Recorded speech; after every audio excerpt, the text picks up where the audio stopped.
Hangout is on. Live. Okay. Okay, we're live. This is Sleepy Hollow Addicts. This is going to be a frequent thing, Hollow Hangout.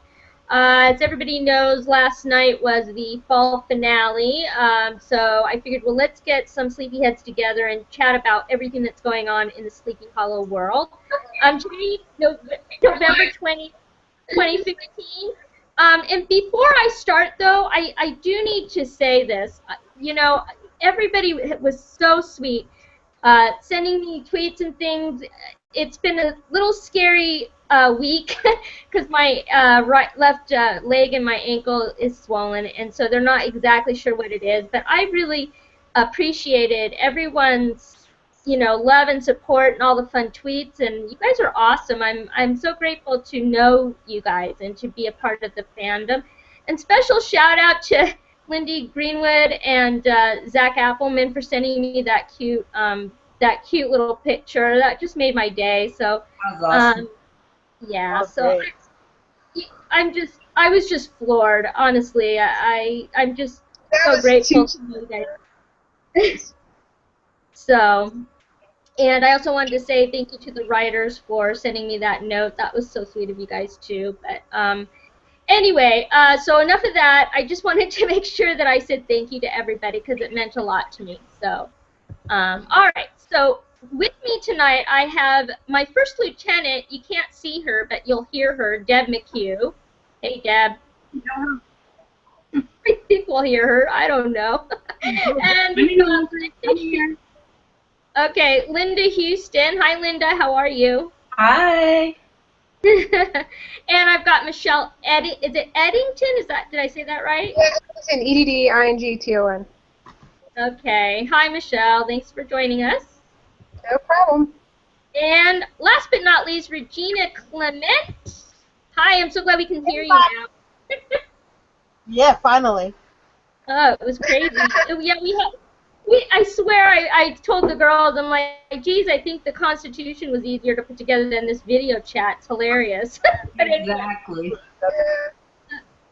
So, okay, so I just wanted to, I mean, everybody already knows this, but I just thought I would add it. Breaking news was that this morning Fox announced that they are stopping. They're not going to rely on the same-day ratings. Thank you, God. Somebody was listening. Yay. Finally. Yes. Well, you know, the thing is that it really does need to be restructured. Yes. How it gets paid, you know, and I think they're slowly making that change, and they're realizing, you know, they can make money as long as it's on Hulu or on their own site. So so I think, but I guess the plan is now they're going to issue ratings for 3+ day, the 3-day, the 7-day, and then the VOD DVR for like the month. Right. So Perfect. yeah, and I mean, we've been killing it. I'm not worried about Sleepy Hollow if that's what they're going to do. I mean, what do you guys think? How do you think it's going to impact us? I think it's gonna save Sleepy Hollow. I think we're gonna get a season 4 from this. And I think Fox started doing this when they started doing the Fox Now. I think Fox got us to season 3. To be honest. Yeah.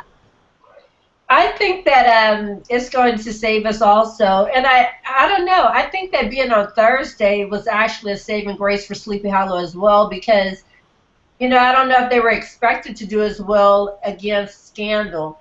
Scandal Thursdays are Shonda Rhimes. That's a Shonda Rhimes night, and then you had the Blacklist, and then, you know, even myself, I watched the Vampire Diaries. I watched the originals. So you have even those shows on the CW that are competing for people's time. And if you like Sleepy Hollow, those shows, the Blacklist, you know, Vampire Diaries, that kind of genre is something that you would want to watch. So I'm so glad that they're getting away from it, because it's like you were torn between what to watch. Now you can watch it on video on demand on Hulu, and they still get the stats. So I'm glad about that.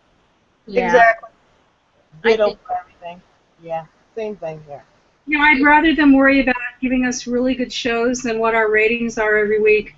And I do think though they still need to promote the Friday night, and I'd love to see the Nikki and Tom be a little more out there to the public, because they're such phenomenal actors, and we love them, and I think a lot more people would love them as well. Absolutely. Yeah. Their chemistry is on fire. Yeah. Oh, definitely. Oh, God, yes. Their chemistry is on fire. And I don't know, Friday nights, I'm not afraid of Friday because I've been watching Grimm since Grimm started. I have Grimm taping now. I watched the first 30 minutes of Grimm because I'm a Grimm girl. And so Fridays doesn't, that sounds so macabre. But Fridays does not scare me because, Grimm has survived on Fridays since forever, and their ratings are still good. So I think Sleepy Hollow will do well on Fridays as well. I had said that Fox has always been Sci-Fi Friday. Exactly. They launched X-Files. That's where they launched Fringe. So, for me, that was a natural progression for them to even land on a Friday. I was surprised that they started them on a Monday, quite frankly. So exactly. Going to a Friday, that was the best thing that could have ever happened. Yeah. Exactly. And they're smart not to compete with Grimm. They come on an hour before Grimm. So if you're someone like myself, you like both of those shows, now you don't have to try, and, you can watch both and enjoy both. So I like it.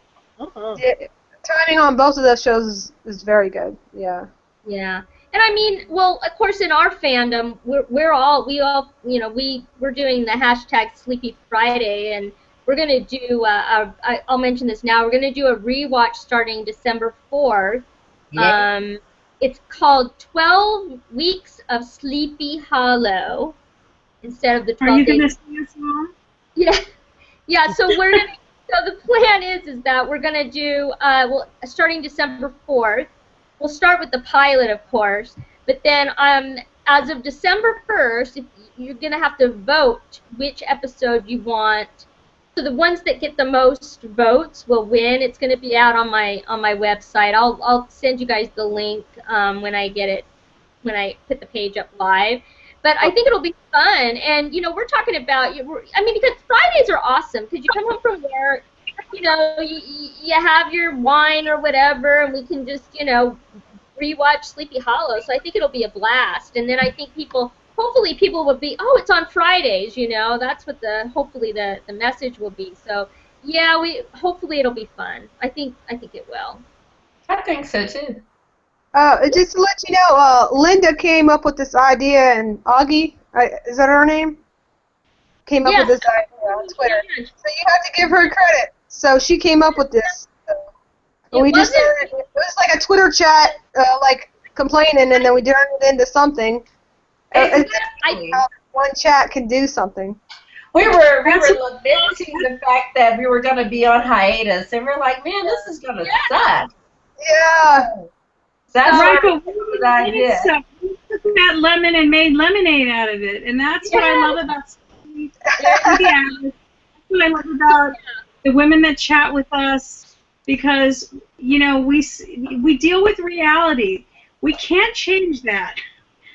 There's going to be a hiatus, so how do you get through it? And we did the right thing.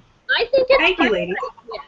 And Ange, yeah. I thought it was Ange and Linda, I think, and I don't know, whoever was in the group. I'm just happy that you guys, wanted to include me. That's awesome. Well, it needed to be promoted because we're all like, how are we going to do that? How are we going to get it out? Well,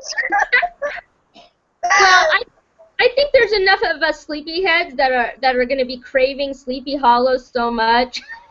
I can't imagine people would miss the rewatch. You know what I mean? Did you see Phil? What's his name? Ice Cook? Yeah. I don't know. I always forget his last name. He favored all Sleepy Friday tweets. Oh, cool! Really? Great. Yeah. Yay! I think too they like the feedback. We're on Twitter and we're just tweeting away.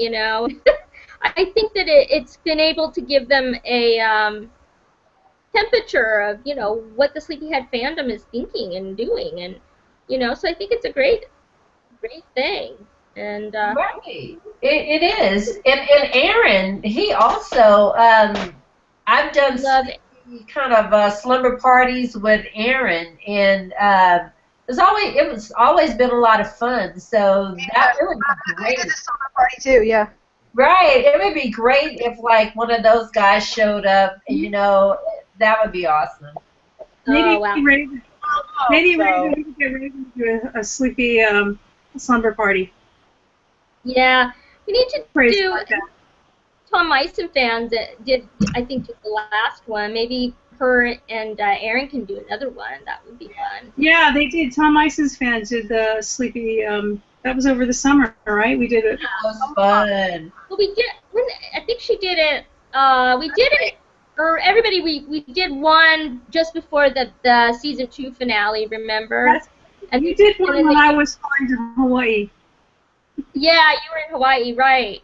And then they did another one. I think it was, what was it? The Friday before the season 3 started. Yeah. Right. Right. I don't know. I just like it I because. think Regina's trying to say something, so. Go ahead. Regina, you trying to say something? No, I was just saying, yeah, agreeing. Oh, okay, we're trying to get something out. I don't know, you know. Okay. Is everybody happy with the way things are going right now? I don't know. I can't hear Deb at all, but. Oh, can you hear me now? I can hear Deb. I hear that too. I wasn't hearing any. Okay, I don't know. Okay, anyway. All right, so I just wanted to. Okay, so then I was going to ask you guys what your thoughts were of Clifton's interview with, I think it was TV Line, the one that just came out today. What did you guys think? Who wants to go first? Because Linda, since you're close to Chrissy on my screen, you go first. Okay. What can I say? I like Clifton Campbell, so I was happy when he came on as, you know, the new showrunner. Yes. Based on what I've seen from the Glades, I was really happy that he came on because seems like there's no problem with putting his leads together. I don't know where people get this fear from, where if they're together, the show will go into sleepy hell. I don't even know where they get that from. It's crazy. They The call only him thing I saw or I thought about his interview is that I felt like he was trying to lay a lot of fears based on that that season finale. Not the finale, but the winter finale. I thought he was trying to lay a lot of fears by, you know, speaking more about it, Gabby. I've never seen him talk about them that much, to be honest. And so looked like he was saying that, you know, he loves her, and I'm like, where did that come from? I had never heard him say that Ichabod loved Abby, and looked like he was trying to make it a declaration. Yes, Ichabod loves Abby. Ichabod will be devastated with Abby gone.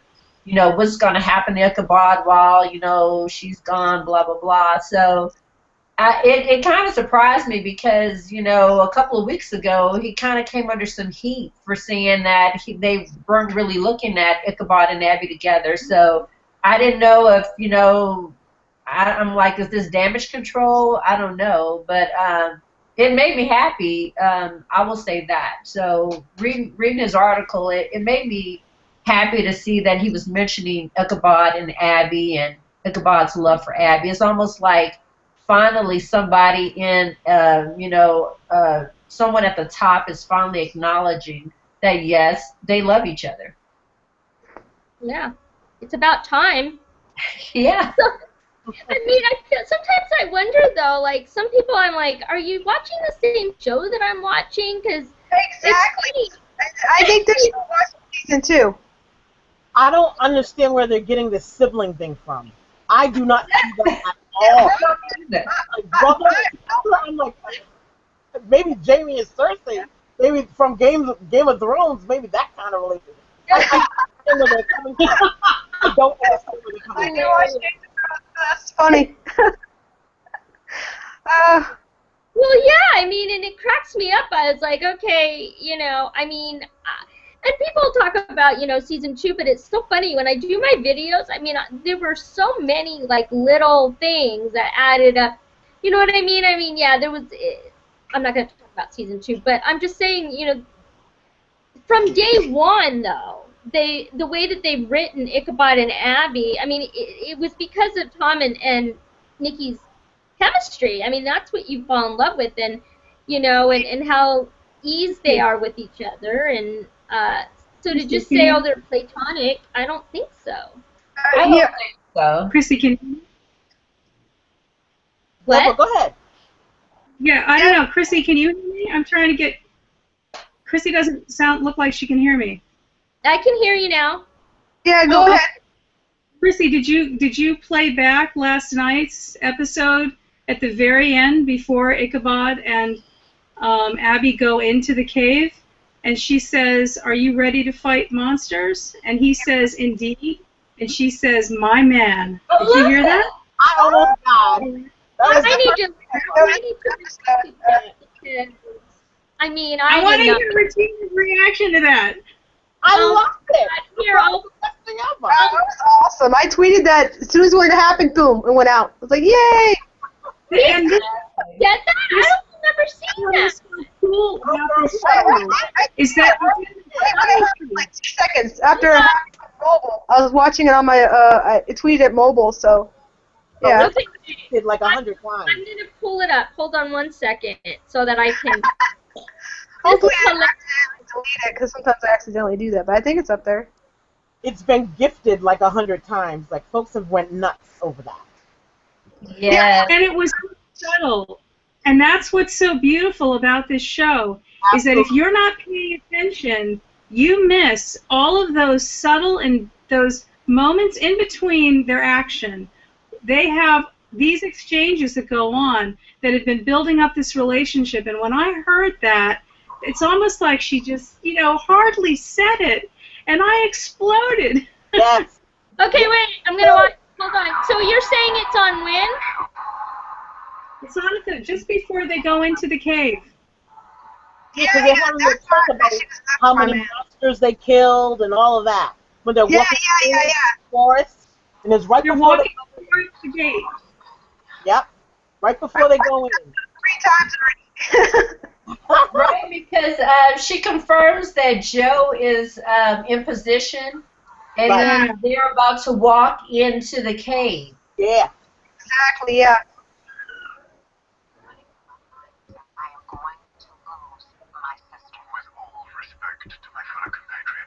Yes, you're in the right place. I hear it.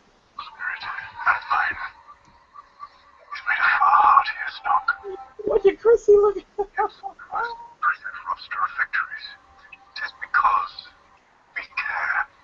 Yes, Ichabod, you care. I care about you. She should have said I love you before she went into the cave.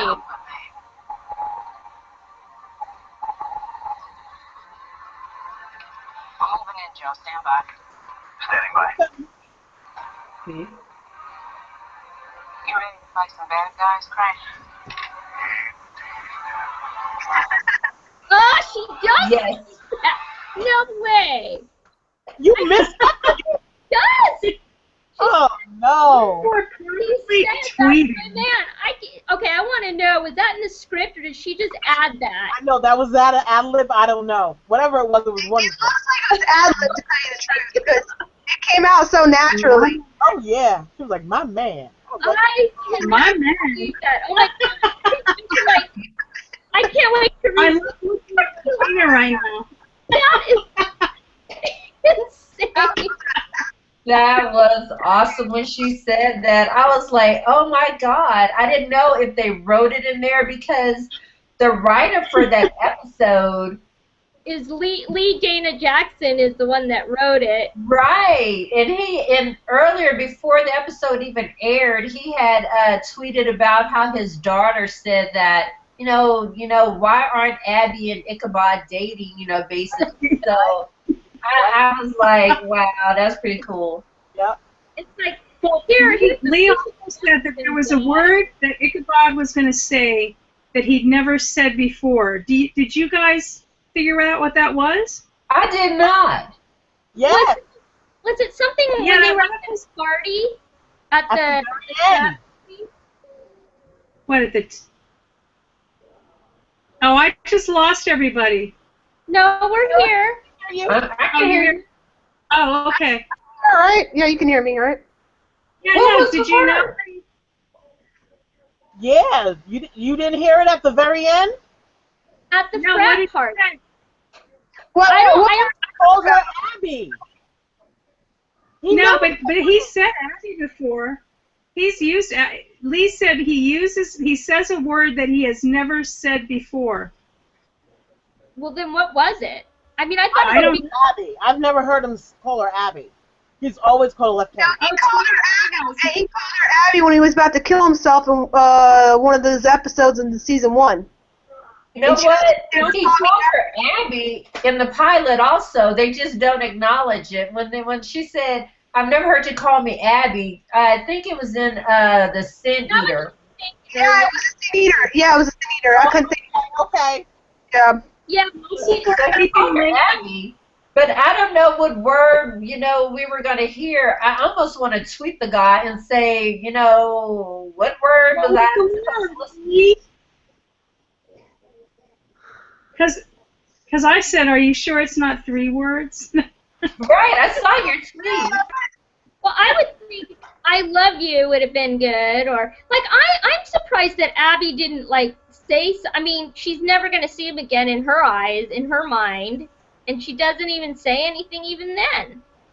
So I don't know. Abby is a hero. People don't get this. Abby is the prototypical archetypical hero. She's just, I don't know. Everyone wants her to behave, like a lady and feel all these things, but she's so driven by her purpose. Yeah. She's not a girly girl, in the show, which is good, but she does have a feminine side to her, but and not everybody wants to go out and, wear dresses. It's nice, but not everybody's like that. Everybody thinks you're a female on TV, or if a guy sees you as sexual interest, you have to dress up like a girl and change your appearance in order for a guy to find you attractive on a lot of TV shows. But I think a guy on the or character or whatever should accept you what you look like in normal, clothes, Right. normal appearance. You shouldn't have to alter yourself in order to be accepted by another person. Well, I agree with that. Them. But on the other hand, we haven't even seen her dressed up at all whatsoever. At all. And I'm mad about that, really. I'm like, Abby never goes to a party? This is crazy. Yeah. Yeah. The only thing that My Beyonce. the only thing that I would like to see is just her having to get dressed up for an undercover operation or something, and That would be Ichabod and Danny just do like a double take or something, That would be awesome. Yeah. Well, she's not FBI anymore, it looks like. Well, I'd like to know that. It's such an interesting storyline. Who is Danny really working for? Or, yeah. who is Sophia?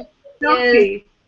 I think that it's those, like how Ichabod had President, Washington, all of those guys watching his career. I mean, everyone knew about him, Jefferson, even his,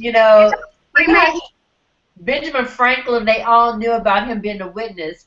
I think that in this season, they're trying to show the same thing with Abby with her FBI career. Yeah. That's where I think that they're going. I mean, and some people were like, I think he's talking about Sophie. And I'm like, first of all, we just met Sophie. I mean, she's a lovely person. The actress is a lovely person, but who cares about Sophie? I knew it wasn't about Sophie. I knew it was about Abby. And I'm like, they're trying to show just how Ichabod was on their radar, Abby is on their radar. So even though she turned in her badge, somehow that's not even gonna fly because they're watching her career just like Ichabod. And if you remember, Ichabod was fired or whatever, when Abby went back into the 1700s. So, things like that happen, but they're very aware of his career, and now they're aware of Abby's career. Right. You know what that funniest thing about Abby giving up her badge? You know what that reminded me of? Scully did that one time in X-Files. Yes. I was like, oh my god, that's Scully move. That's a Scully move right there. I was like, oh my god. Because I compare Iggy to Scully and Mulder a lot. Ever since season 1. Everyone does. Everyone does. I get a Scully and Mully ball, or they call it Mully. Well, the minute that I saw it, the first thing I thought of was Mulder and Scully. I mean, that was my number one all-time show, forever, and until Sleepy Well, I Hollow. had to binge watch all of the X-Files this summer because you all kept saying how they're like Scully and Mulder, and I'd never seen the X-Files. Well, what did you finish that? You started watching them, right? I watched the whole thing. Well, like what was your feel on it? I can see similarities. You've got, except that I like the historical. I love the twistery. That's one of my favorite things. Right. In Sleepy Hollow. But yeah, I can see the relationships. I think they're a little different. Because initially Ichabod has to make Abby believe, like Mulder did, right, with Scully. Yeah. Uh-huh. But then they go back and forth. Ichabod he'll have doubtful moments, and then Abby pulls him up, and then she has her, like she looked scared in this episode. Yeah. She went before they go into the cave, and she wants to make sure she's not being too emotional about this because it's Jenny she's going in after. And he was very steady with her there. So I think there's been a lot of discussion about how Abby's been saving, Crane. It's like people are keeping a scorecard, and you don't do that in love, Yeah, that's so true. That's true.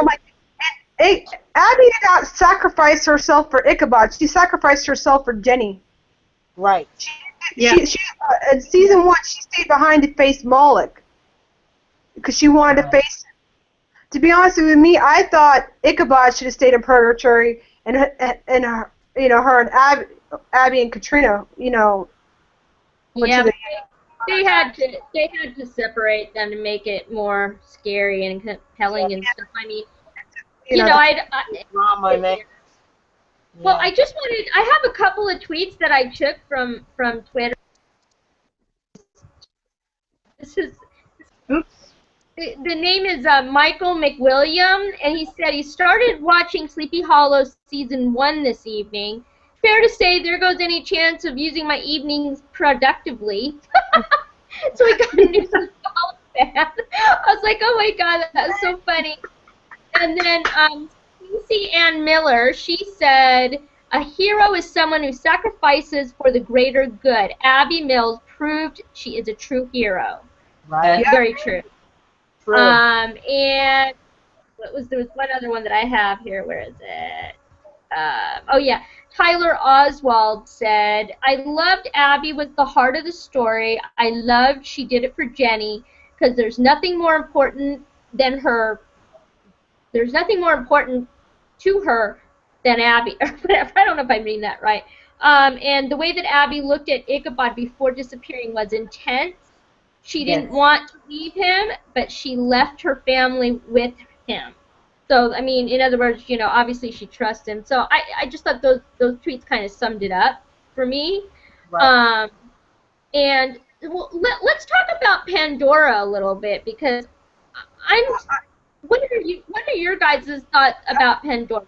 I mean, can I go with Pandora? Can I just say that Pandora scene and Ichabod fighting over the box was so funny. It was amazing. And even in the truck scene, she was with the other guy, how dare you touch my box? I was like, oh my god, why is that so funny? For us to give it to her. Break the box? Do you think they broke the box? I think she had something like, what, 4 outfit changes in this episode? She does it so fast. Yeah. I'm jealous of Pandora.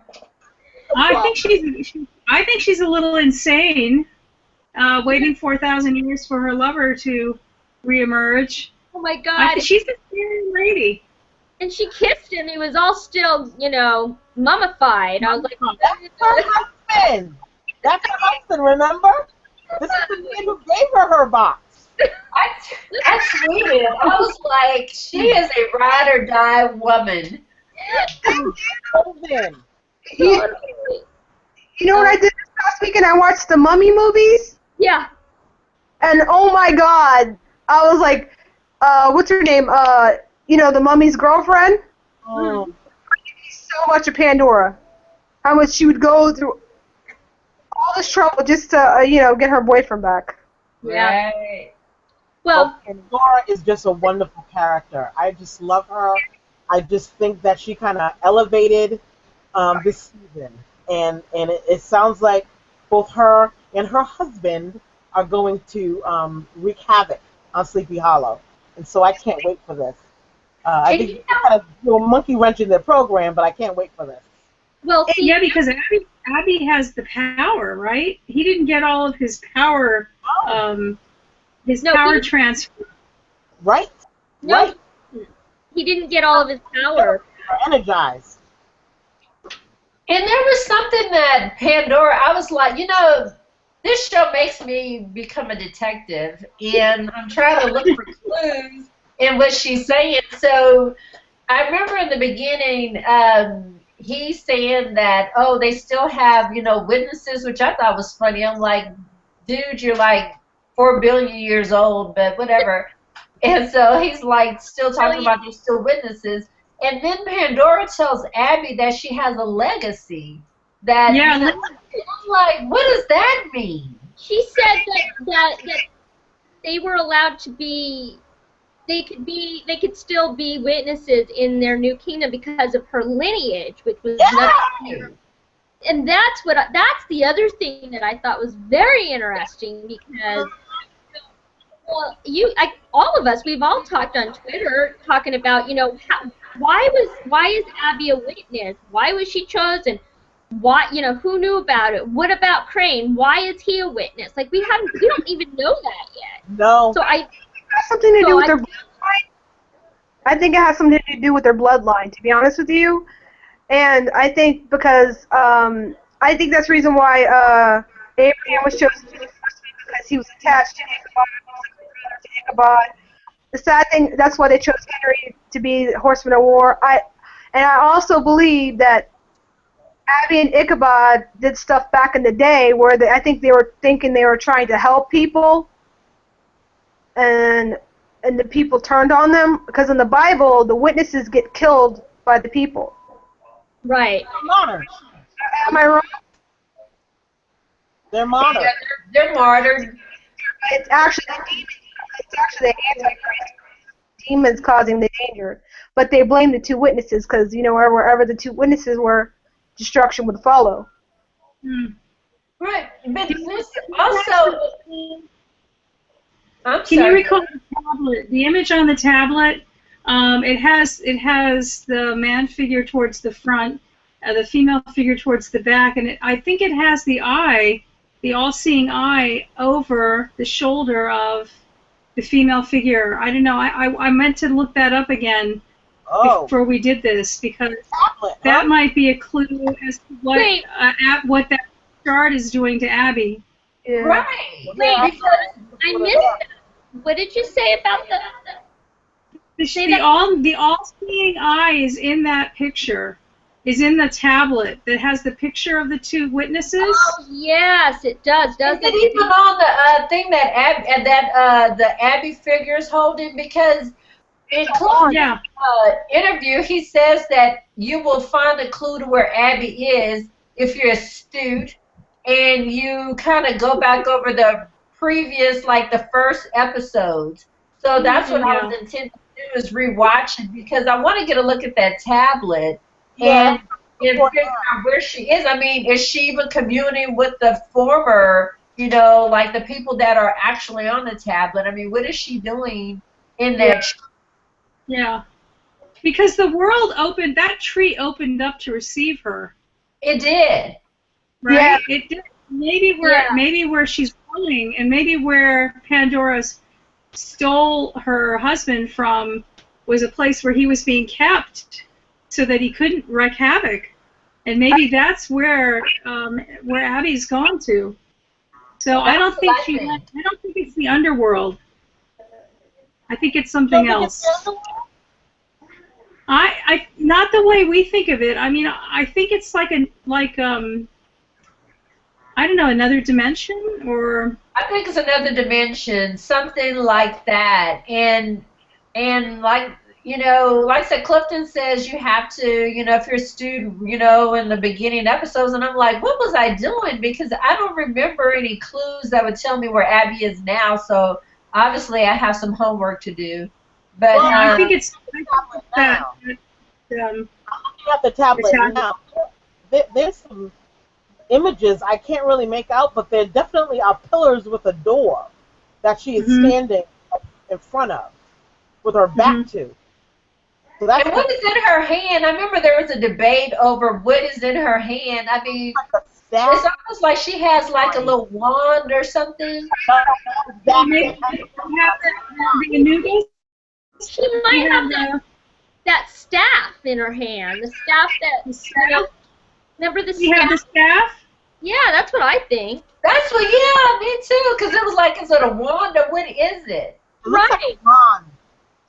Maybe, I don't know. All I know is that she has to connect with somebody wherever she is.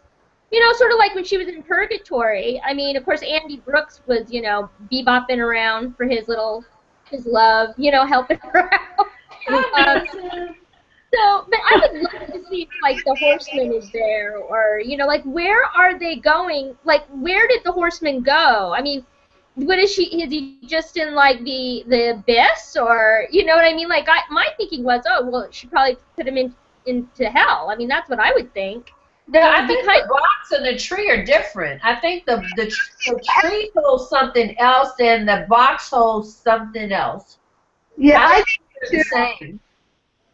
Yeah, I think the headless is in the box, and I think the tree is either a portal to something. Yeah. Like, so the box is destroyed. It was blown up. Was it blown up? We don't know if it was blown up because we didn't see Pandora, and then we only saw Jenny and Joe, but Pandora was in another room. That box blew up though in the explosion. You could see the box was blown apart. Yeah. I gotta look at that. I didn't see that. I'll have to look at it again. Yeah. You know what? I think she might be right, but if it's blown up, wouldn't all the stuff that's inside it escape? Exactly. Well, that's what I'm saying. Listen, the other thing was like, think about what did Crane conjure? Because, you know, he was trying to, you know, have something come through for him, and then all of a sudden, you know, everything stopped, the box was put down, and we don't even know if anything came through it. Right. Because, you know, he was trying. She wrestled with him. I thought she took control, and when I thought that once she took control of the box, that's when he ran off. Oh, okay. I have to watch it. God, I've already watched it 4 times, but I guess I need to pay more attention. Who's doing what? Tweet. Put your phone down. You gotta get those numbers up. You should be proud of me, Deb. I haven't picked up my phone in the last 5 minutes. I'm very proud of you. There. Oh, that's so funny. Okay, well, what do you think about this ancient god?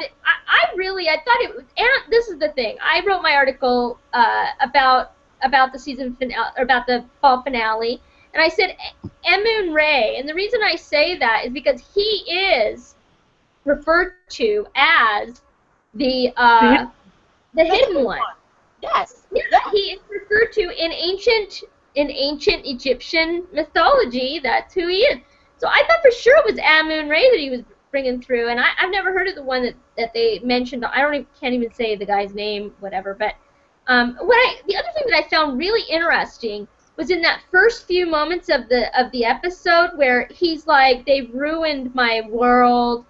You know, there's lots of animals have gone extinction, and the water is contaminated. I mean, he was not happy. So what do you think of that? Like, I don't even know what he thinks he's going to do. I think he's. You remember Orion? That's what I was about to say, Orion. He'd wipe it away. He wants to get rid of all mankind. You mean, that's true. They could bring the rebel angel Orion, which he'd be happy to help, probably, because he doesn't. The bad guys need the same type of plan. Because everybody was after Headless's power. Pandora got power to help resurrect her boyfriend, and now they're going to use that power to try and to destroy the world and return it back to its to Earth, I guess. Well, we'll see. Yeah, but if Headless got out of the box, maybe they lost his power too. That's a possibility. I don't know. I mean, I think definitely, maybe not this season, but next season they're going to have to renew the grudge that Abraham has against Ichabod. I mean, he was dead at the hands of Ichabod, so I'm sure that's got to happen at some point. But I just am anxious to see what his version of the New World Order is, and like, what is he thinking? How are they going to do this? What is he going to just completely obliterate everybody and start over? I don't know. Well, in her nursery rhyme, she talks about number 4 was a child, right? Mm-hmm. Remember the number? She had number 1. 1 is for this, and 2 is for that, and 3 is for this, and 4 is for a child, right? Right. So they would start to repopulate the world of gods. I guess. The gods that are gone. And Pandora was the first human woman in mythology. Right. She's not a god. The gods have given her powers, but she's not a god. It says she said 1 for sorrow, 2 for love, 3 for wedding, and 4 for birth. That was the poem that. I wrote it down. Sorry, everybody. I just me and my craziness. But yeah, I mean, that's the other thing that's kind of confused me, because the tablet that Ichabod found is Sumerian. The origin is Sumerian. Now, Pandora, of course, everybody knows her from Greek mythology. Yeah, she was the first human woman to have been made by Zeus, and as a punishment for Prometheus stole the secret of fire to give to man, and so Zeus was all upset at his son, and so created a woman, Pandora, and the gods give her all these gifts, tell her she can't open the box, and there you go. In Sumerian, it's pretty much the same, only they go to the I can't remember, the other world or the inferior world, I think is what they called it there, and she packs like 7 items in her jar that man might need in the inferior world. So, but I don't understand. I guess I'm trying to make a connection between Greek and Sumerian. I don't think Pandora right now is being played more like the Greek version. But then that's why the Sumerian tablet kind of confuses me. So what do you guys think of that? Yeah, I think her husband's Sumerian. Right? Or was she born Sumerian? I can't remember. I thought she married her husband. Maybe her husband is Greek. Who? Well, no. Wait, what? I'm confused. Are they both Sumerian, or is just she Sumerian? I think they're both Sumerian, and I think that in the first episodes, Ichabod, when he's talking to, once they discover that it is Pandora, I think when she reveals herself, I don't know why she did, when she's, talks about the facade on that building, and then they, at the end they realize it's her. Then Ichabod, he goes into how, the Pandora from Greek, but this one is Sumerian. And so he talks about there's like a subtle difference, or there is a difference between the Greek versus this Pandora. Basically saying that there are different versions of Pandora in, mythology. There's more than one Pandora, basically. And just to let you know, the hidden one's name is Itu Ilu.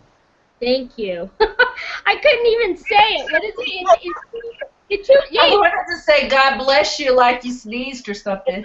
I know. I'm just like, oh my God, and then I thought it was the Anubis. There is an Anubis. There's a god named Anubis, and he is the lord of the underworld. It was the Anubis. It was the shard of Anubis. Anubis. And so then, okay, I figured maybe, all right, if he's not Amun Ray, then he's got to be this Anubis guy. Apparently he's not that either, so I'm just like so confused trying to like make sense out of it all. But anyway, now what do you guys think about this whole? We talked a little bit about. I can't remember if we talked about this on air or just before the show. We were talking about why Danny is calling Abby an asset, and who are these other people that are watching her and watching Nevin's case and cultivating her. That's to me. That's very important that they're cultivating.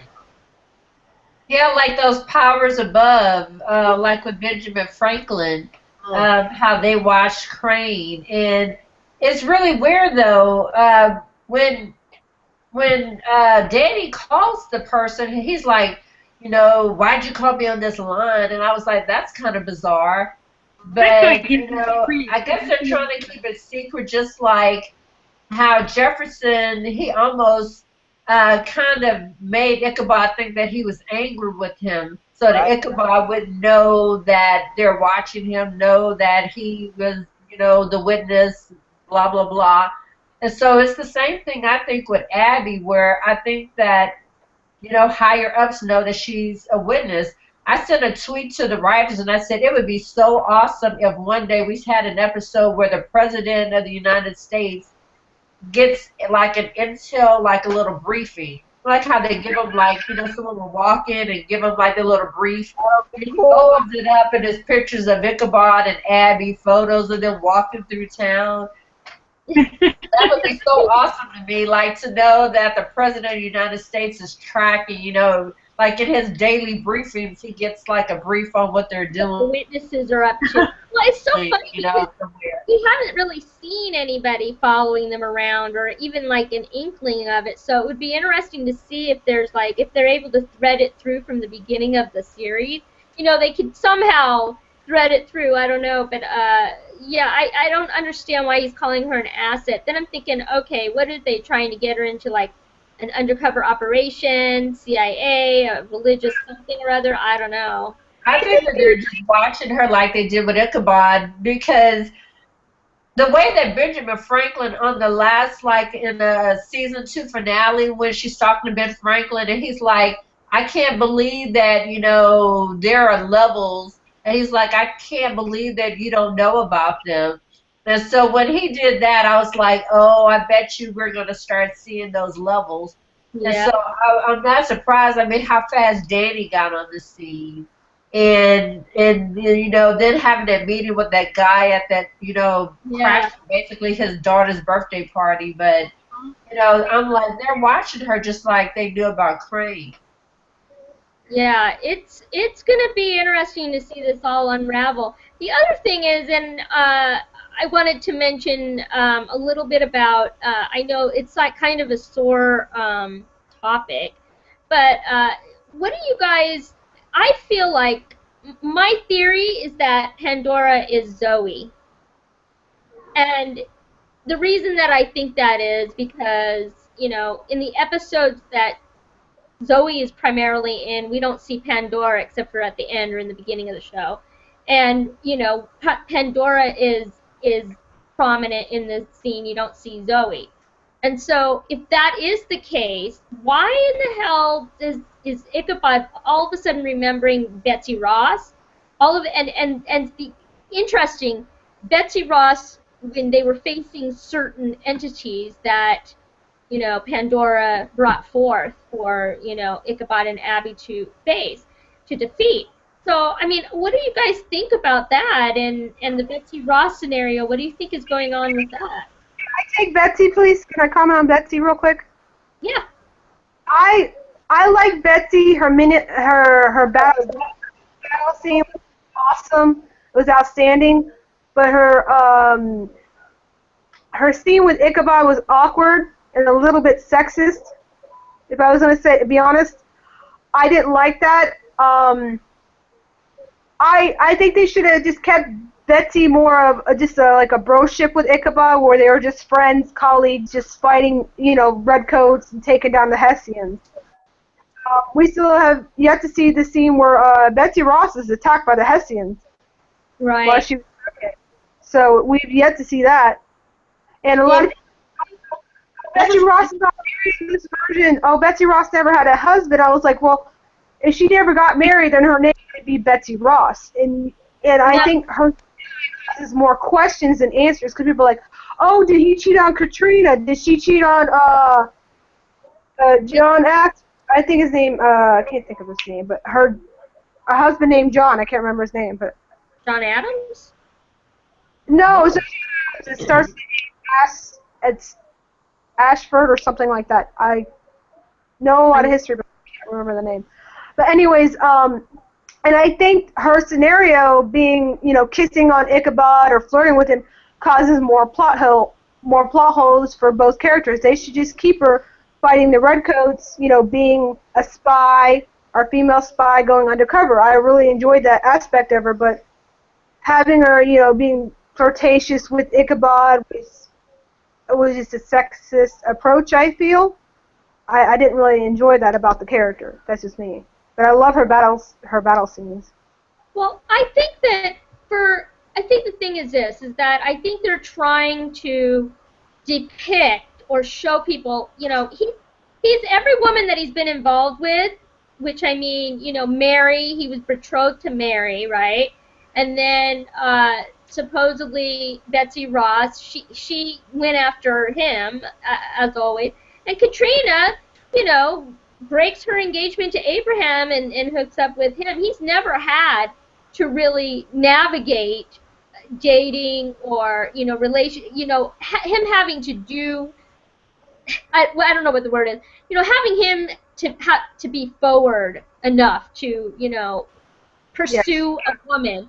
He's been pursued, but he's never done that, and I think that's where he's failing as far as Abby goes. I think that the reason that they're showing that is to see the similarities between, you know, Betsy Ross and Zoe. The other option that I thought of was what if Zoe is Betsy Ross in a different body, because she said.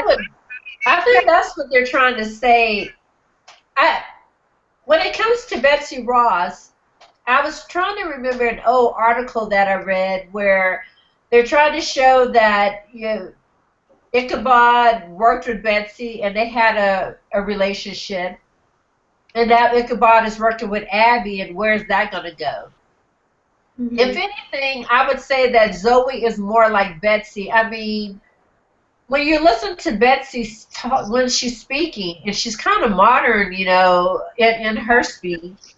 And when she says, when Betsy Ross is saying, you know, just go with it, I'm like, okay, in 1700s they said that. But when I heard Zoe say it, it kind of was like, that's the exact same thing that Betsy said. And Betsy comes on very strong to Ichabod, almost like she kind of scares him, or kind of like that scary woman that's, you know, so, you know, they come on so strong, kind of scares a guy. Yeah. Zoe is kind of strong, too. I mean, she's knocking on his door. She's at his house, you know, kind of like, you know, really hard pursuing Ichabod. So Zoe reminds me more of Betsy than anything. And It's the speeches and the way that Betsy talks is the exact same way that Zoe does. So if there were a reincarnation, I would say it's more Betsy was reincarnated in the form of Zoe or something like that. Well, there was some discussion in an article over the summer about possibly Betsy being reincarnated. That her flag had magical properties. Right, I remember reading that. Remember that? So, I mean, they haven't touched any of that. They haven't touched any of that. But I always felt that Zoe was definitely a minion of Pandora's. And, you know, I just I just felt like they really haven't done much. Like, we haven't seen Zoe in the last 3 episodes. We haven't, I mean, did we see Betsy? In the last 3 or last 2? No, we haven't seen Betsy. So one of them in the last couple of episodes. But I really felt like, you know, that Zoe was definitely a minion of Pandora's. But I like it seeing that she may be the reincarnated, you know, Betsy Ross. I like that theme too. Yeah. Deb, what did you were gonna say something? No, I think Zoe is a distraction. Absolutely. I think Zoe's a distraction, and that, like you said, with the modern language, and plus she was wearing a Betsy Ross costume at Halloween. Exactly. Well, I think too.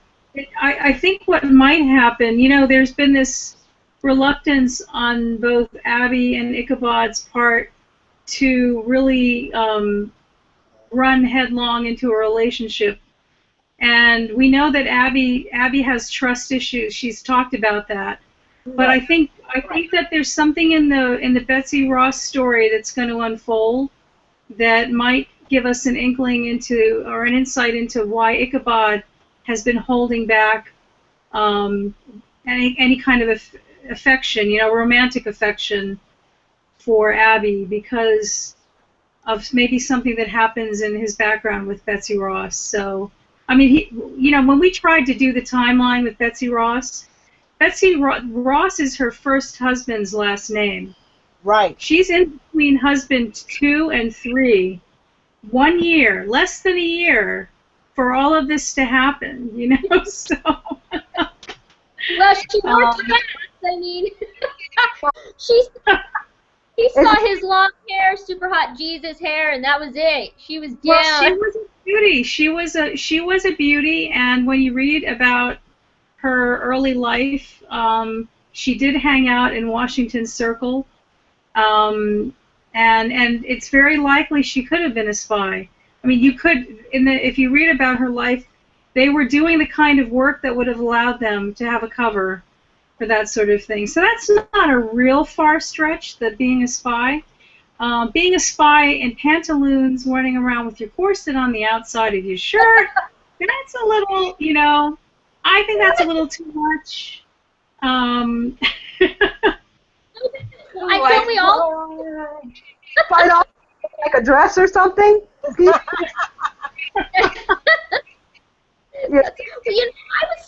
I'm hoping. Like, I'm really. Oh, go ahead. It'd be funny.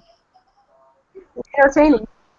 I just really wanted to see. I would like to see this spy ring. Like, I thought that that's why she was being brought on, more so about that than a relationship with Crane. And yeah, I mean, I really wanted to know about the spy ring, and how did George Washington end up doing it? How did that come about? You know. Well, you have to turn on AMC. Yeah, there's turn on AMC. Right. Little cross promotion going on here. That was a story they were going to be bringing onto the show. They never did it. They actually said that they were going to, you know, dig into that. They never did it. I'm at the point where I do not read anything that Entertainment Weekly writes. I actually read TV. I am so sick of being led down a garden path. And then we get disappointed because we hear a rumor that something was going to happen, and then it doesn't happen, and we're mad about something that was never tangible to begin with. That's true. Well, what kills me are the polls that we keep voting, wasting our weekends voting for We don't do Tom. that. Can we all take a pledge? I take a pledge not to be in these ludicrous polls that do nothing but get fans upset with each other and fight and pick fandoms against each other. You know, I didn't know who Olicity was when I was voting against them. Well, let me ask And you. you know what it is too? I love the integrity of our actors. Yes. I think it's great. And there's a part of me that feels like it sort of cheapens them to try to, you know, do these polls and stuff. I mean, really, do they really care about that? I don't know. If they really cared, I'd do it, but I don't think they do. Well, and I will say this to play devil's advocate. This is free publicity for the show. And well, that's true. There is that. For me, because of the way that Fox has been promoting this show, or the lack thereof, I felt participating in these types of polls highlighted the characters in the actors in the show, and gave us. The one that we did at the end of the summer before it was released that they were going to season 3, and we did that. I think we spent 3 weeks voting for Ichabod, for Tom and Nikki, and that we didn't know if the show was going to be renewed. And I think everyone really put an all-out effort for that to really show Fox, you know, what this fandom could do. And it's amazing that for a show like Fox, I think they came in second place or something. Yeah. But I think my team was ready to divorce me. You know, it was so much. I mean, everyone was just constantly doing those polls, you know? Well, I think too.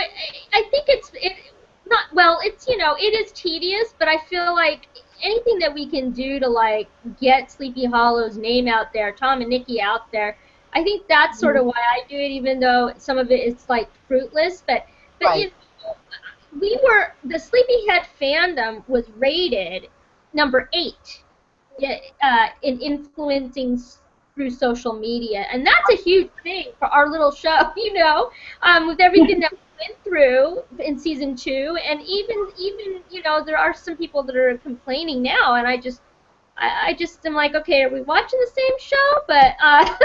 But you know, I mean, overall, I feel like the feel of the show is completely, it's like back to season 1. But I think it's even amped up a little bit. I really, I just feel like they came up with a cohesive story because a lot of us, well, I think Deb, you guys, I'm sure I've tweeted with you guys, all of you guys, we're you know, we say, hey, listen, you know, we need to have like a chapter to stop. It's the Sleepy Hollow Saga. It's a chapter. So like this is another chapter. Each season is a chapter, and this is the chapter about the Egyptian god, whatever his name is, and Pandora. So I think they actually finally came up with a really good, cohesive story. And I mean, I've had a blast watching it. I mean, you know.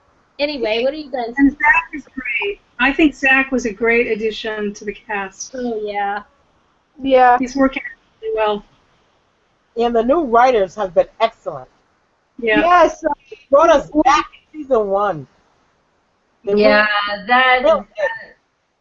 I think that in season 1 you had the show creators doing more of the writing, and so you know they created the show, and it had a certain feel to it. And season 3 is you know getting back to where you know just like season 1. I'm excited about the episodes. So there's a lot of good writing that's going on, and I'm glad for that. And I'm glad that you know they seem to be listening to what the fans are saying, and that's you know key right there. I do want to say this though: the fans have always said that Ichabod and Abby are best together. So I know you need to create drama, blah blah blah. But if Abby is lost, or if we don't see her when it comes back, or if there's like more than one episode and we still don't see Abby, the fans are going to lose their minds. Yeah. So I hope whoever, is writing for the show is watching this, or, just watching social media in general, because the fans have said it's season 1, season 2, and we're saying it now that Ichabod and Abby are best when they're working together. And Right. so I know you have to create drama, but you can't separate these guys, or else the fans are going to run. And I would really love to see a season 4, season 5, season whatever. I want them to reach syndication. Right. And in order to do that, you have to, give the fans, you don't have to cater 100% to the fans, but if the fans tell you we like blue, we don't want to see green. That's a good analogy. What do you think, Deb? What do you think about that? No, I think that I agree totally. I can see going one episode without Abby, but if she's gone for more than that, and you don't have those scenes between Abby and Ichabod, people get really anxious, and their imaginations go wild, and they've had enough of it. The fans have just had enough of it. So I think they know that. I think Clifton and Lee and Raven and all the lovely people, Joe, I think they understand that it has to serve the story, and the story has to be really good if people are gonna be separated for a long period of time. Agreed. Yeah, I agree with you on that. Just to let you know, Michelle left the group. Oh, we lost Michelle. Yeah, I just noticed that. Oh my God, where did she go? Michelle, we lost well, I you. guess I it's guess 11:08. Huh? Regina, what do you think about that? I mean, I think I've been chiming in right along. I think that if they go more than, I would say, like 2 or 3 episodes without Abby, there will be a revolt. Yes. There will be mass hysteria in the streets. They will not tolerate it. And I'm going to say that the writers know better. So let's hope that the first 2 episodes they are showing Ichabod devastated and working like a crazy person, trying to get Abby back. That's what I'm saying. That will probably a little bit if they show Ichabod really kind of struggling with her loss. Yeah. Everyone wants Tom to have a total nervous breakdown. Yeah. I want to. They just keep singing on it. I want him to fall apart. I want him to fall. We just want him to crumble to the floor, but the thing is like what bothers me. And I don't know how you guys think about this either, but I feel like Why you lost me? What if Pandora? What if he? That's the wrong button on my cell phone. Sorry. Hi, you're back. Hi, Michelle. She got back on. Great. What do you guys think about, was he really on a walkabout for 9 months? Because this is the thing. Abby pretty much and Jenny are the only 2 people in the entire world that Ichabod knows, okay? And even that, and I'm sorry, he's texting Zoe, like a teenager, Right. and you're telling me you couldn't even send her a text? I mean, and the other thing, I kind of really want to see her, show that how she was hurt by him leaving, and that's why she keeps, pushing him towards Zoe, which that irritated me too. I don't know how you guys thought about that. I was irritated. What if he had been taken by or something, and he was just that was the story? I don't know. I just don't buy that for 9 months he was on a walkabout and ignoring Abby, knowing how he feels about her. What do you think of that? Somebody wrote a really good fan fiction, at least part of it. I don't know. I've been reading a bunch of fan fiction lately, and their premise was that when he went to Oxford, they knew who he was. That there was a group that knew who he was. They were actually waiting for him, and he gets acclimated to his history, while he's there. And I think that's an interesting idea, because if there were watchers. if he's been a witness, and if in his lineage there's been witnesses, wouldn't there be helpers in England as well? You know, so Yes. I would love to see them on location in Oxford. I think that would be really, that would be a lot of fun. For flashbacks. We have flashbacks. Like seeing him on a plane, like that would have been hilarious. That would be epic. Stuff like that. Yeah. I think they should do the web series thing. A lot of fans were asking them, why don't you show us where they've been for 9 months? Like, we should do a they should do a web series. I think it'd be great because you can shoot it fairly, you shoot an hour and then you just cut them up so that you don't have, you know what I mean? Get it in little increments. But anyway, I don't know. And I said this to Chrissy, why 9 months? 9 months is very symbolic of birth. So, he could have been gone 12 months. We don't know. We knew they were going to do a time jump into the future. Why not 3 months? Why not the 5 months? You know, that 9 months is. I didn't think of that. That's a good theory. Uh-huh. I didn't think of that either. Me neither. Well, and Pandora's little poem at the end is about a birth. Oh my God. Yeah. What do you think? The plot thickens. More theories. Baby. More things to argue. Well, I wasn't thinking of a real baby as much as I was thinking of it's a gestation period, of something different. Like a rebirth type thing? You want to go, the other route. The fan fiction route. But no, I just thought it's symbolic. There's something symbolic. I mean, here Abby has gone on to a second career. She's had a lover in that time period. I mean, she was busy, right? And what is he like? A basement somewhere in Scotland? We used to marry in. Look at her. I thought he was from England, but no, they did the Scotland thing, so. Ancestral home. Yeah. Yeah, his ancestral home in Scotland, I think it's funny he picked Scotland because I think that's what made him switch to America's side, because what England did to Scotland was very bad. So maybe that's the reason why he switched over to George Washington's side so quick, I had never heard that his ancestral home was in Scotland until this episode. I don't even think I saw it in fan fiction or anything. We always heard about him connected to Oxford. Someone also said that they were trying to point out that, he's such an aristocrat because, a lot of English, the flu is coming on strong.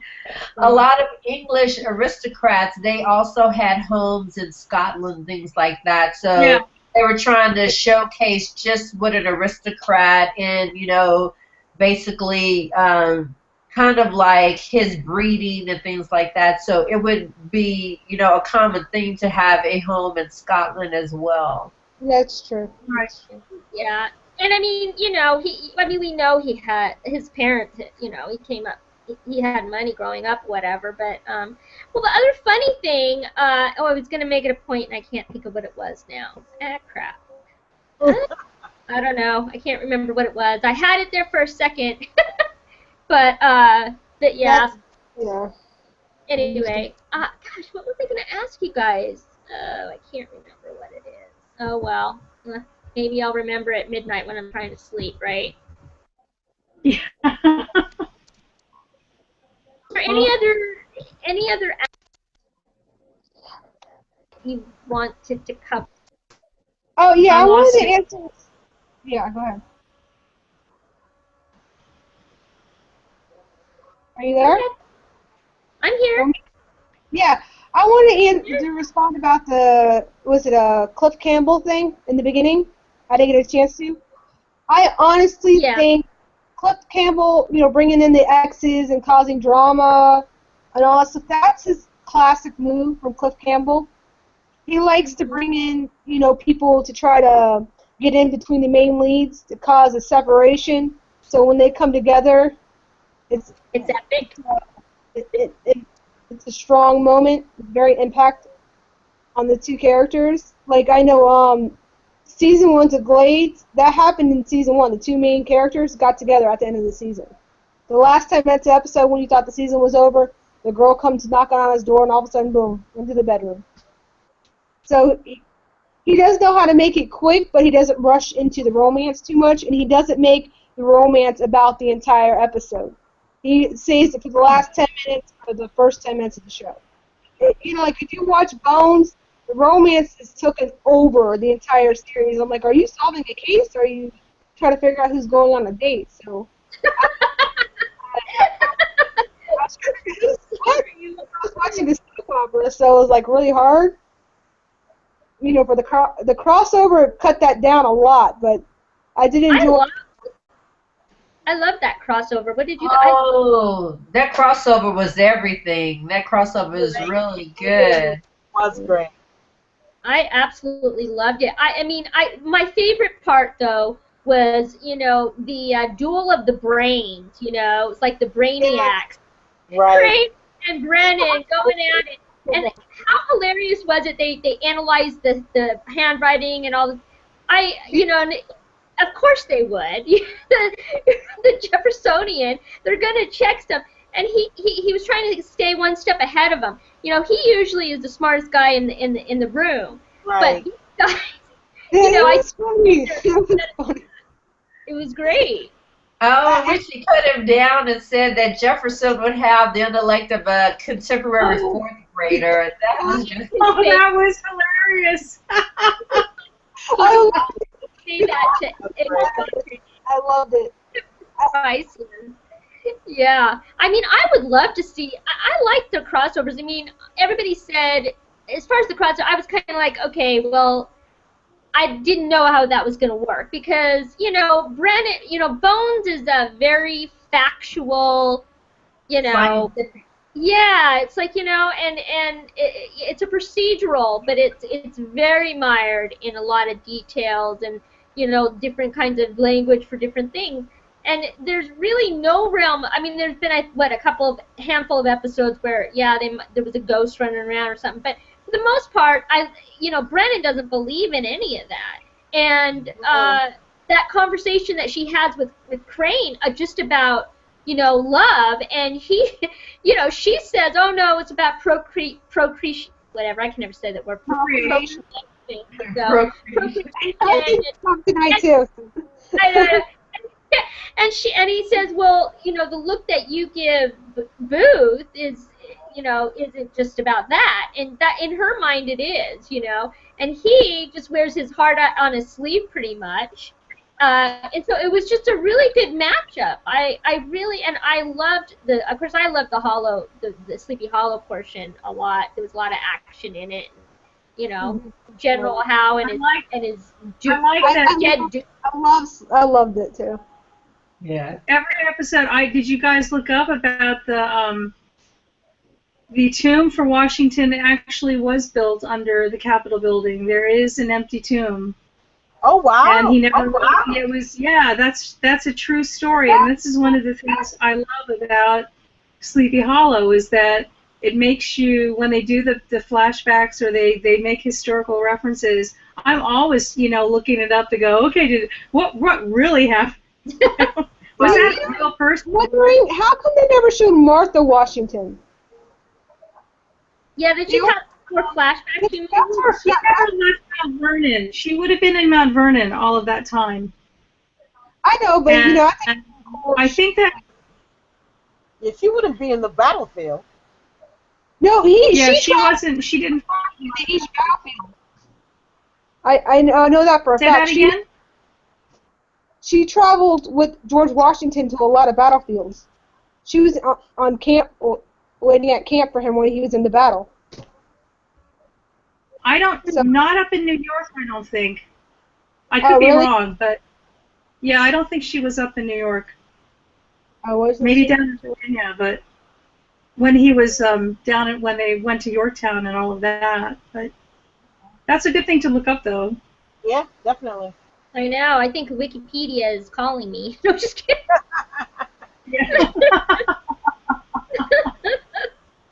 Oh, wow. Well, I guess that's it pretty much. I mean, I think we covered pretty much everything. I mean, why don't you guys all say, you know, overall this season, how are you guys feeling about it? I think the last three episodes were solid. Yeah. Really kind of, you know, to me, brought me back to how I felt when I was watching season 1. And I think that's what is bringing folks back. We had a mass exodus with season 2. So my hope is that, you know, the word would spread. People will hear that, you know, Sleepy Hollow is back to season 1 form, and people will come back. I think I think folks still want to enjoy Sleepy Hollow, so it's just a matter of getting the word out that, you know, we, you know, are now on Friday nights. I mean, that's my major concern right now, is that that they advertise and promote the show moving to Friday. Yeah, that's true. That needs to happen. And why not do it on Facebook? I mean, you know, a lot of the promotion and the information for the show is coming from the fans, and it's kind of weird to me. I do think if they want to put that word out, you know, they need to have a Sleepy Hollow commercial or promotional during Empire or something like that. Or Monday Night Football, or I mean, Yes. I mean anything. Absolutely. I mean, Fox. You know, football is shown on Fox all day Sunday. I mean, I watch it all day, and they do not have one. They have not aired one promo for Sleepy Hollow during that Sunday hearing from 12 to 8. They have not done it. Put it on Facebook. Put it on Twitter, and just keep putting it out there like that. And during, you know, popular shows for sure. Like I said, there's so many people watching Empire. Put that on during Empire, and not like 2 weeks before it airs, because I don't know, maybe I'm just a super duper nerd, but I like to plan, you know, in advance what I'm going to be watching. And I don't want you like 1 week ahead going, oh, by the way, this show's going to come on at this time. Right. Well, yeah, yes. Let me just say this. Empire had 2 promos for the fall finale air for Sleepy Hollow on Wednesday. Right. Well, this is the thing. They need to take they need to look at AMC, okay? The Walking Dead, you know, yes, I mean, it is very, very popular, but they started promoting the new season 2 months before it, and they did little releases here, little releases there. They did little, you know, they had like the comic book, but they had, I mean, there doesn't seem to be a cohesive plan for the advertising of Sleepy Hollow, and it's not rocket science. It's just somebody like taking control that can think outside the box a little bit and get the social media, you know, all of the different platforms, whatever. You know, I just don't feel like like they haven't, because no matter what we do, you know, the fans, we don't have the same reach as the network. That's my thing. It's like, upset, Chrissy. You're getting upset, Chrissy. Sorry. Go ahead. It makes me so mad. I just want to like take somebody and go, what is wrong? It's such a great. I mean, the show has been so fabulous. I just don't understand. Please, just get somebody on there, you know. And I have to say, Erin Moody, I think she's the one. Well, she does a lot of the PR stuff. I think she'd be great, you know, just to get her to do more things. I don't know. I have no clue, but it's just frustrating on my end because, I mean, Can I say something about this season? Go ahead. I think Lindy Greenwood being on just about every episode is phenomenal. I missed her so much through most of the second season. She's a great actress. I love the dynamic of the Mill sisters. I think it's one of the most precious relationships on television. and we should milk it for all it's worth. I think Joe was great. I think it's been a real transition semester, if you want to look at it, because I work in higher ed, so I think of the calendar year in terms of semesters. I think it's been a transition, but I think if everyone really reflects, the writers have given us just about everything we've asked for. Yeah. Right. That's right. You're absolutely right. We got everything we wanted. And speaking of Joe, I forgot to ask you guys because I was so happy that that little talk that he had with Ichabod, and then he kissed Jenny. That was so cute. All I could think of is he needs to give Ichabod some pointers. Go for it. That's what I told him to take his own advice. He tried. I love Joe. He doesn't fall for Ichabod's BS. So when he said, I'm not, dude, do you do this much name dropping? That was just classic and epic. And he calls Ichabod on his crap. When Ichabod was telling him about, I can see that you love Jenny, he was like, dude, take your own advice. And when he was talking about Abby, so Joe knows what's up. And Ichabod's kind of suppressing it, so we'll see how it turns out with, Abby, with him not knowing her fate and how that's going to affect him. That's going to be, pretty cool to watch. Mm-hmm. Definitely. Did we have, I forgot what I was, anyway, but it's so ultimately, you guys are pretty happy with the season so far. Sorry. Yeah. Yes. Yeah. I just want Abby back. Yes. In the first 3 months. Well, I'm guessing they're going to show where she is. I mean, my fear is, what if he thinks she's really dead? I think that the tablet is going to tell him where she is. I mean, that's like, obvious, I would think.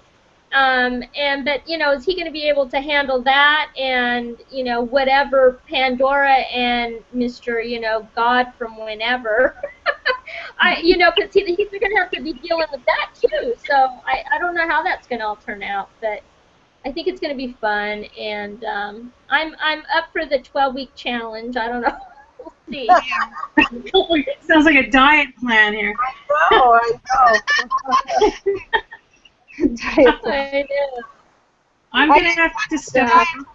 Okay. All right. So I guess that's it. Everybody, you guys have anything else you wanted to add before I end the show? Thank you, Sleepy Writers, if anyone's listening. Thanks, Chrissy, for hosting us tonight. Yeah, thanks, Chrissy. Yeah. Get Oh, sure. No problem. Yes, and this is what I was going to say, you guys, real quick. Deb, you mentioned that, the writers have given us everything. This is the thing. I mean, it's not going to be, when they get together, okay, I just want to be clear. I mean, this isn't HBO. It's not True Blood. And I loved how they did Mulder and Scully, because it was just a hinting of it, It's like, I don't need, it's so funny. Sometimes people send me some of the hot and steamy stuff, and I'm like, oh my gosh, yeah, I don't think we'll be seeing that on the screen, but it cracked me up. I was just like, oh my god. So I mean, like my whole thing is, we talked about during the summer. We talked about the necklace. That was an issue we were talking on Twitter about. And I think there's a lot of people on Tumblr talking about that. Where's the necklace? How's he going to talk to Abraham without the necklace? And they incorporated it into the very first scene, practically. And, there was that. There was, what else? I can't think of everything right now. But, I mean, we wanted Zach Ammelman back. He's back. We wanted, and I'm not saying me, I'm just saying the Sleepyhead fandom collectively. We wanted, Abby to have some kind of a love interest. I mean, they've given us pretty much anything that we put out there, they've pretty much incorporated. I mean, last season we kept asking, from season 1 to season 2, are we going to hear Nikki sing? They did a karaoke episode. I mean, there's a lot of complaints, here and I'm just like, you know, if you look at the big picture and you step back a minute, we've gotten way more than any other show that I've ever watched, and so I feel like your complaints are valid, and I don't have a problem with that, but it has to be constructive. That's my thing. You know, to just be bad-mouthing everybody all over the place isn't the way to do it. The way you get heard is, you know, by being nice about it or whatever. Anyway, I know. I'm sorry. My leg's starting to hurt. So my mind's all going crazy. So anyway, that's all I wanted to say. But I guess that's thank you. Yes, thanks, guys. We'll have to do it again. Wow. On Twitter. All right. Yeah, give all your Twitter handles and stuff so people know how to get a hold of you. Deb, give yours, and then. I'm real easy. At Deborah McHugh too. Okay, and Linda, what's yours? I'm Gentle Gail. What? Oh yeah, you are. And Michelle. It's Michelle Eddie with 2 D's 83. Okay, and Regina. I'm at Clement_Regina. Real simple. All right, that's it. We're out of here. Thanks for watching, everyone. I hope you got some fun. I don't know what out of it, but me and my rantings. Anyway. Thanks, guys. Yeah, thanks, guys. Night, everyone. I guess I stopped it. Wait, This was fun. I almost forgot I had